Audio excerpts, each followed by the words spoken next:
महाराष्ट्र। मी एकनाथ शिंदे सेनेच्या पक्षाकडून धनुष्यबाण या चिन्हावर उभा आहे। या ठिकाणी जमादार, विटकर आणि देसाई असे आम्ही 4 उमेदवार या ठिकाणी धनुष्यबाण चिन्हावर लढत आहे।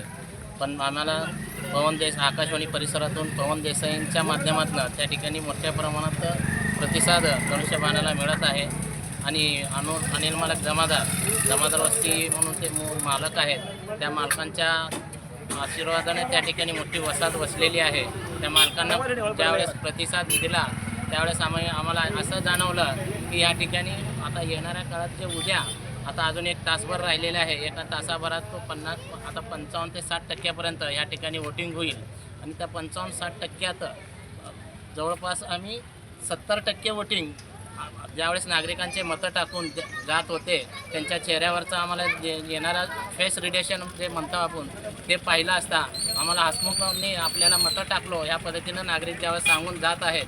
म्हणून या ठिकाणी आता उद्याच्या तारखेला दुपारी 2 वाजता जवळपास त्यांची डिपॉझिट जप्त होईल का असं मला या ठिकाणी म्हणावंसं वाटत आहे। आणि गुलाल आम्हीच उधळणार। साहेब, गुलाल तुम्हीच उधळणार, बरोबर आहे। आणि दक्षिण सोलापूरमध्ये नीलमनगर भाग म्हणजे परिसर मोठा आहे।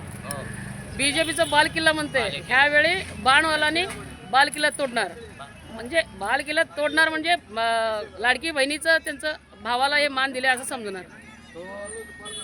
2022 पर्यंत आणि परवा आमदार सुभाष देशमुखांपर्यंत हा बालेकिल्ला होता नाही असं मी म्हणणार नाही, कारण त्यावेळेस आम्हीच कार्यकर्ते सगळे भाजपाचे कार्यकर्ते त्या ठिकाणी काम केले असल्यामुळे तो बालेकिल्ला तसंच टिकून राहिला होता।